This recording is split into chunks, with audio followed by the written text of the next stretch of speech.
Who are you from? I'm from Minnesota. Okay. How are you? Good. I'm Stan. Stan, nice to meet you. I didn't know. Nice to meet You were looking at that. I'm like, I'm actually your competition.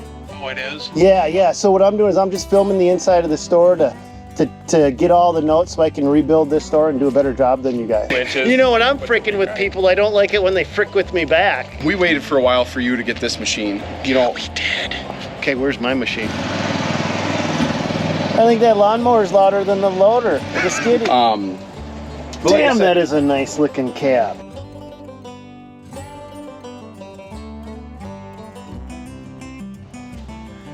Hey Siri, how far away is Sioux City, Wisconsin? Washburn, Wisconsin is about 231 miles away by car.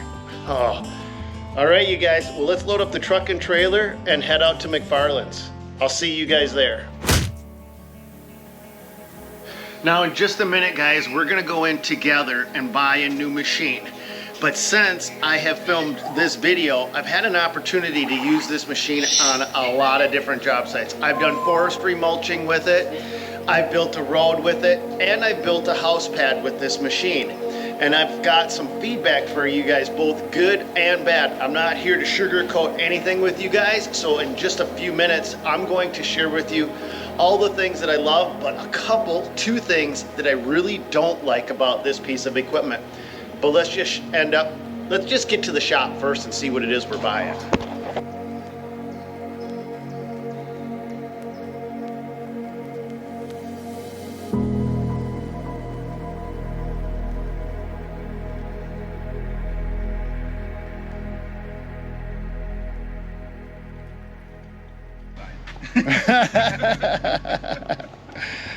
We made it, Corey. How are you? good, boss. How are you? Doing good. All right, so I'm buying a new machine from you, but before we do, I want to throw this out there. You've got some Kubota loaders here, Yep. and there's one you don't recommend buying. It's the one you got. Yep. Don't say the name Yep. of it. And there's one that I have bought, and I'm on par to buy a couple more from you possibly yet this year. Yep.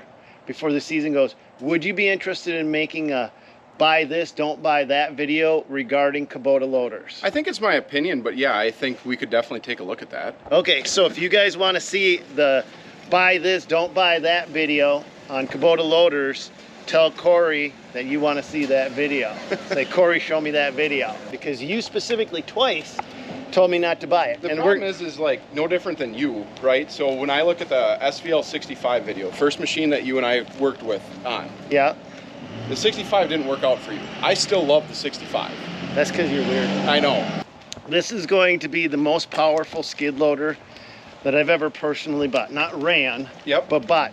Now is this the top of the line for Kubota skid loaders? It's the highest horsepower. Okay. So Kubota just released, I believe it was last year, their 75-3. So you have 75-2 machine. Yeah. So And there's a this- huge difference. So if Huge. you guys have the opportunity, get the -3 because it does an auto downshift. Correct. Huge, massive improvement. Correct. in And the like so like my thing is there's so much more than just the 3-speed transmission. So what we're used to on a skid steer is going to be 2-speed. That 3rd speed is where we're getting that auto downshift, which is really similar to an excavator. Yeah. An excavator in high speed is going to have a 3-speed transmission, allows you to be able to make those turns a little bit smoother. Mm-hmm. Now on the skid steer, what's really interesting is how well it does that. With the Kubota 97-2 that I'm getting, it does not have the advancements of the -3. Correct. Is the -3 coming out next year, and should I not buy Well, this today? So we actually have what's called a Kubota Connect meeting coming up here in September, where they release to the dealers the new product lines that are coming out. We were really excited because we thought we were going to see the -397. Yep. We are not going to see the -397 this year. Oh. So if you're still in the market for that 100 horsepower machine, I don't think it's worth your time to wait, because if they release it, we're still going to be another year outside of the release date when we see that. So you're looking at 2 years tops before you can see a 97-3. If not more. If not more. Yeah. Oh, okay. So don't wait. Now the 97-2 it's got high flow. It's everything that we're used to in all the rest of the Dash 2 market. So, Okay. you know, that 65, the 75, or the previous rendition of the 75, it's still identical to what we expect out of that. So your Dash 2 and this 97 is going to feel really familiar for you. It's a wider machine, more horsepower, much better hydraulic capacities as far as, you know, your flow rates, which is what you're looking for. I need the high flow rates. I also have mine opted with a bulletproof door. Correct. Lexon, or what do you call it, Yep. Corey? So it's a Lexion door. Technically it's bulletproof. There's a 75-3. This is a Dash 3. They changed the tracks on them. They almost made them useful. Getting closer. I can tell you, I've heard rumor that a few people listen to the videos of yours. So the rumor that we heard was I put a video of putting my Siping. I put my ASV 75 RT Yep. without a bucket, nose to nose against my 75-2 Before you siped it. before I did anything with the tracks Yep. at all. I didn't sipe those tracks. I just switched them out. Oh, that's right. You put a different set of Yes. tracks on that. Put them nose to nose on a icy parking lot, and my ASV pushed that Kubota without a hesitation, clear And that would be across it. 75 horsepower, two 75 horsepower class machines side by side. They were identical, Yep. and they were within 13 pounds of weight, including the operators. Yep. So it wasn't like one was heavier, Yep. one was more powerful. It was just traction alone. Yep. Okay, where's my machine? I mean, we waited for a while for you to get this machine. You know, We did. the track machines are still down. Wheeled machines are still down. We just got our recent allocation list, and it looks excessive coming into the end of the year. So it does look like we're going to have a lot of wheeled machines, a lot of track machines coming in before the end of the year. Is this one mine? This one is yours. Oh wow! Look at the open undercarriage. Nice. I like that. Which will be nice because you're going to be off-road a lot with this thing. With what you're trying to do with it, I mean, you're going to be able to have a lot of ability to be able to clean out materials. So I'm gonna have to sipe these tracks because those aren't gonna. Those Are you aren't plowing gonna. with this? Well, hell yeah, I'm gonna plow with it. What do you think? So this is a new door system What? that it's still the same door that what you're used to, but Okay. but the Lexion door system, It doesn't have a crack in the middle of it, well, at least. what we changed with this, and this was a change for us. So we used to buy them from Fecon, we used to buy them from Diamond Products, which are different mulching companies. This one's called the Perry Company. So what's different about this, and I thought you'd be a good test dummy for it, is this is actually clamped on, not glued on. So the problem with Lexion doors, so you can notice that it's clamped on right here.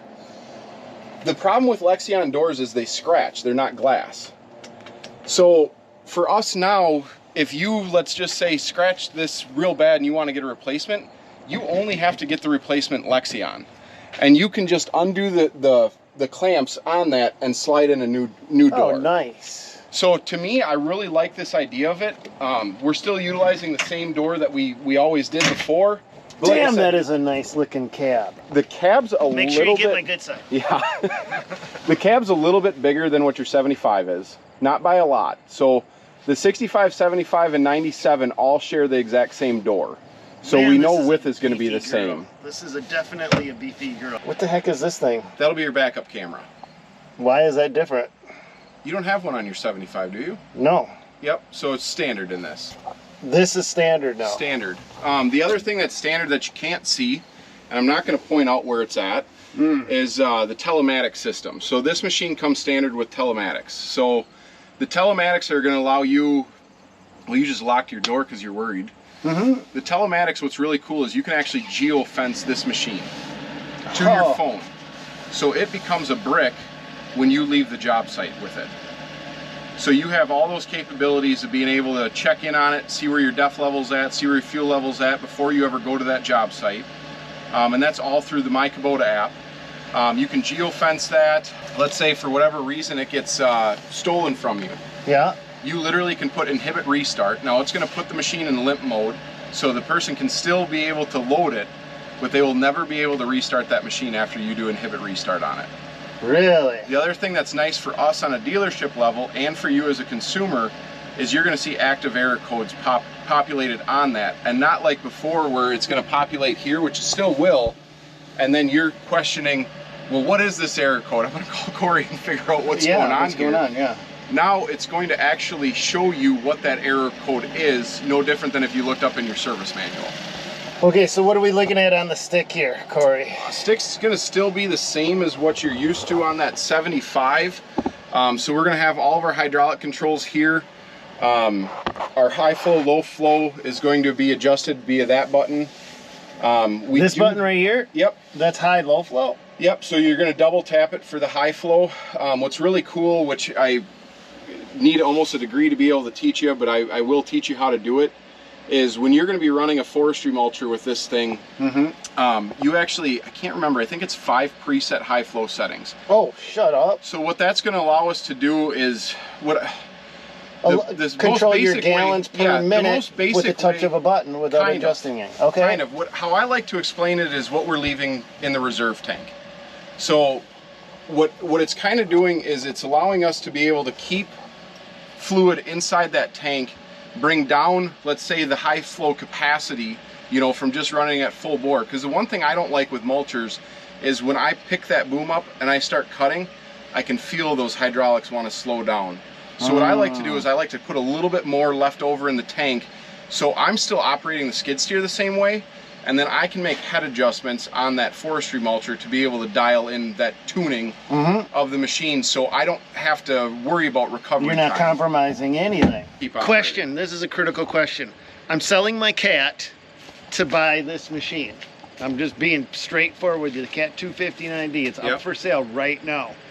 But the Cat has a dual pump system, one for the hydraulics, one for the tracks. Yep. So you're never compromising. As you're going forward into a pile and you're raising it, you never feel anything bogging. Nothing is ever, there's a hesitation or a doubt. You're never losing power in a turn because you have a dedicated pump for your tracks and a dedicated pump for your arms. Yep. So with your arm lift up and down with your track, you know, with moving your track, you're not going to notice any of that.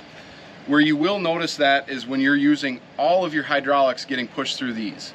And that's where, with us being able to control that, we have the ability to be able to control what those responses are for you as an operator. So is it a 1 pump or a 2 pump, or don't you know? I'm not sure if I 100% know. You guys that know Kubota, you guys tell me, 1 pump or 2 pump? I want to know what this is, because I'm really hoping it's a twofer. I think you're going to like it. Have you had any issues with that? If I can't take it back. So have you had any issues with that 75? Yeah, I had, originally. I had the C-tracks, which are extremely hard. This is what I had, yeah, right? Pad style. Right there. In fact, that almost probably could have been one of my machines. So this is gonna be, obviously it's similar in pattern, but this is what they call the wavy H pattern. So you're gonna still have that pad, but you're gonna start having some cutouts in between that. Which this I would call more of that all-terrain style track, not truthfully a snow track like what you have on that 75. What are we powered by on this thing? Kubota engine, obviously. All Kubota components on this. This side here. You want to pull her forward? Yeah. I'll capture you going forward.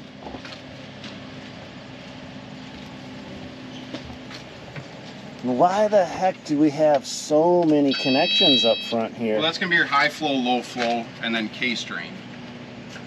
So it's got a separate connection for low flow? Yep.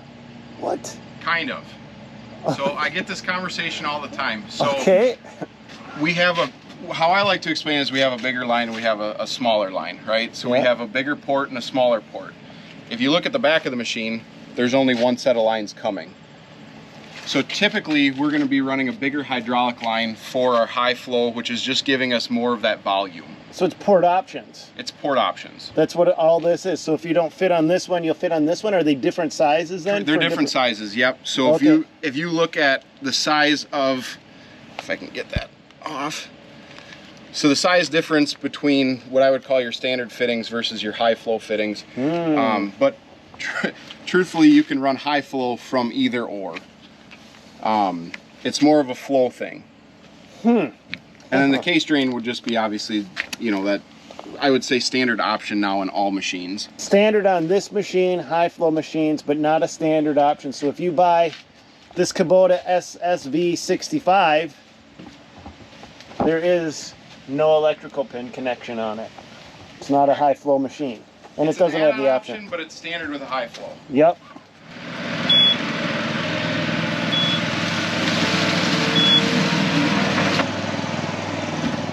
I think that lawnmower is louder than the loader. If you guys are in Wisconsin and you want to buy a Kubota, I would go to Corey. This is the reason I just drove almost 3 or 4 hours, however many hours. You guys seen it in the beginning of the video. I've bought multiple machines from you. Yep. To me, it's about relationships. It's not about the equipment. So if there's other equipment, I see you got a Fendt hat on. If guys are looking for something else, I'm going to recommend that they go to you, because I mean, you've been one of the two best salespeople I've ever known in my life, to be quite frank. Well, Okay? I appreciate that. Yep. What else do you sell if these guys are interested? You know, I mainly handle like our large ag and our large fleets. But what brands? So that would be AGCO and Kubota. Okay. Would be our two major OEMs. Outside of that, obviously, we're very big in steel power sports. Ferris, Cub Cadet, Kubota, obviously on the lawnmower Fendt, side. Massey Ferguson. Yep, Fendt and Massey Ferguson would be on the AGCO side of it. Yep. That's where I feel like as a dealership, that is kind of what's propelled our motion. You know, we've been in business for like 107 years. Some McFarland tillage tool. All right, so we're looking at the back of this, right? Yeah, so this is where I think is the biggest improvement on the 75. Okay. Because this looks no different than what your 75 is. We'd have 3 bolts, take those out, swing this back. They do pay attention on the Kubota side to still be able to access known areas. You know, our water fuel separators down in there, battery over here, coolant, air filter, still allow you to get it easy access without having to pull that radiator out, dipstick, everything, oil fills. So they do still give you some really good access. But this is obviously going to be above that 75 horse class, so we are going to have DEF requirement on this one. Mm-hmm. But you got some dirt I can move here, Matt? We do, yeah. Okay. We're putting a concrete apron out here for a door we just added. Mm-hmm. And I think if you went ahead and went in here and scooped some of this out, that'd be perfectly fine. This way? Yep, correct. Yep. How far? You can go as far as you want all the way down to the truck. Okay. This whole area we're gonna pull down. We're gonna put some regrind in here. So Where am I putting it at? probably just pile it up, and then we'll move it from there. Have you done a utility locate back here? It is. Yep. So that's, you see the white line. Yep. I pulled the white flags out already. I But I'm don't still within the time. Oh, period. okay. Yeah, you can kind of see the faint. Yeah, okay, I can see it right here. Yep, kind of follows around. Oh, right on the side of the asphalt. Correct. So definitely dig into that as much as I possibly can. Yeah, yep. Yeah. Yeah, scoop down, 4, 5, 6 inches, something like that. And just try to find that line with the bucket of the tooth and just rip that sucker right out, right? Yes, yep, perfect, whatever. No, just kind of, we're going to take it down just a few inches. You know, when I'm fricking with people, I don't like it when they frick with me back.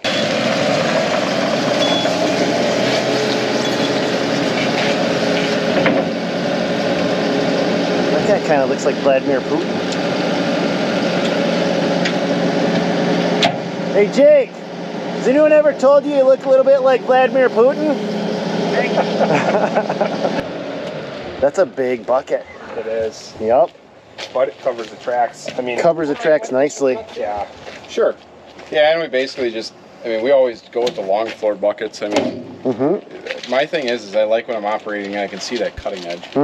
Definitely. So what Corey's talking about, long floor buckets, the actual bucket itself, the edge of it is way out here, so when you're sitting up there, you can easily see the end of it. So your front, this is lower, a little easier to get into, right? Yep. Corey? Okay, so step, and in versus, I can't tell you how many times I've tried to bam, my leg up and over, and you got heavy boots on and packed in snow, and then you're slipping and sliding and doing the hokey pokey. I hate that when that happens. Yeah, it happened to you too, huh?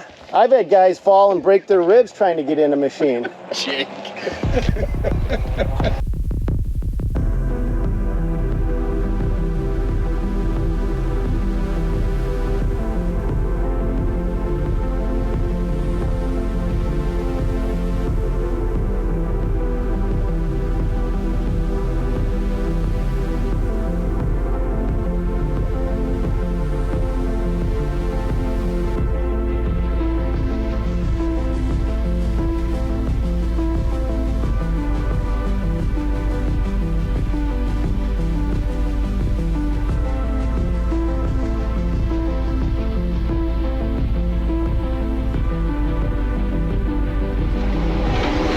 Hit a stump right there.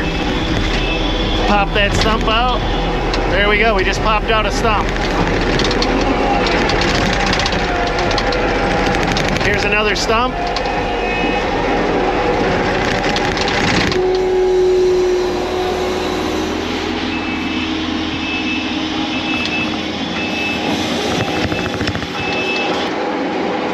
Okay, here we go, we're digging in hard pack.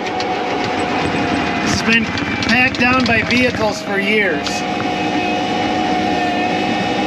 And I'm not pushing it, I'm just letting the machine do the work. Look at this thing go.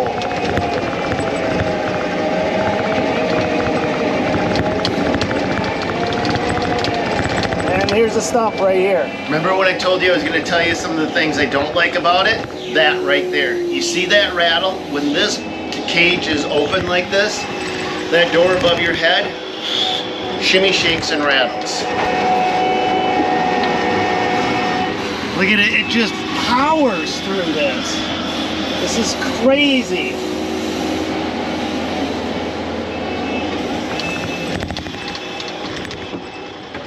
I gotta say, this machine moves dirt like one of my other loaders moves snow. It just goes. It's rolling it in front of it. The power, it's incredible, Corey. Yeah. I mean, my first impression, like, I've been in the machine 20 minutes and I'm just telling you right now, this is amazing. So my thing has always been with the 97 is I feel this is a mini dozer. Okay, I'm not gonna argue with you on that. That's a bold freaking claim, but after feeling this thing, wow.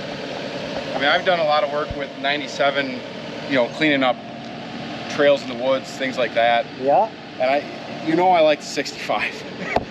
And I like mowing with the 65. I feel like it floats enough to where we're it doesn't not holding get me that into against you. trouble. Yep. Guys, don't hold it against them.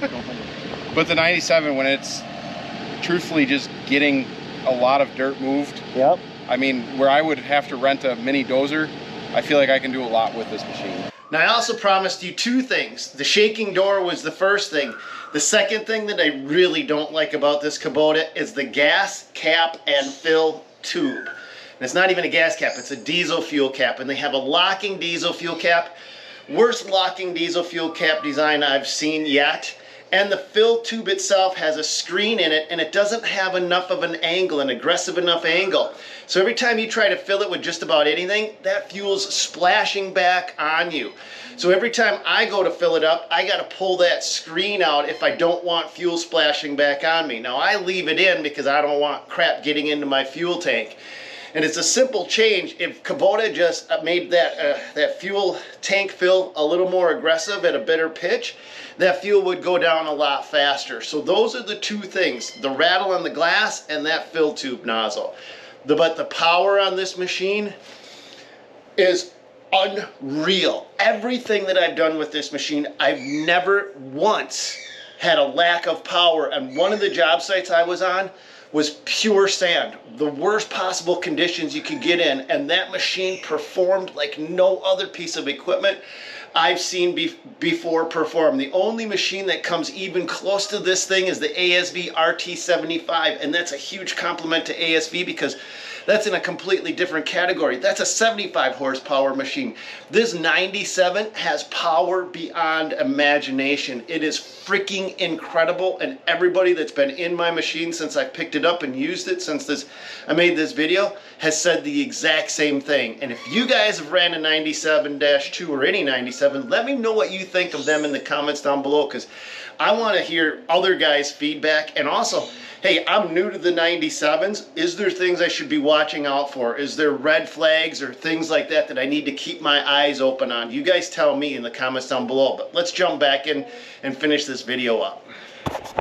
All right, you guys. Well, I've got paperwork to do with Corey. I got to go in. This is one of the machines that I'm buying this year. I'm going to be leasing some more, and then I'll be back here with you probably in another month, I'm going to guess. Yeah, snow season's coming. Yeah, I'll be back here with Corey because I'm going to be picking up another loader. Buy this, don't buy that, if that's what you guys want to see. But that's going to call it for this one. Cool. Right? Awesome, man. All right. Thanks, Corey. As always. Appreciate it. All right, you guys. Let me know what you think. Did I make the right purchase decision buying this SVL 97-2? Absolutely. You guys... He's always a salesman. Always. He's a good dude though. But that's it for this one. God bless you guys. Go get him. We'll catch you guys on another one. How's it going? Good, how are you? Good. Who are you from? I'm from Minnesota. Oh, okay. How are you? Good. I'm Stan. Oh, Stan, nice to meet you. I didn't know. Nice to meet You were looking at that. I'm like, I'm actually your competition. oh, it is? Yeah. So what I'm doing is I'm just filming the inside of the store to get all the notes so I can rebuild this store and do a better job than you guys. Oracle? Are you Oracle? No, I'm here buying a loader. I'm working with Corey. I got you, especially you stopped in your tracks. Oh, yeah. Did you see this face? You have a good one. Mr. Corey doesn't know this story. He's gonna learn this story from the video. Corey doesn't know this, but Corey's mouth here. We call him mouth. You call he him talks the a mouth? lot. He talks a lot.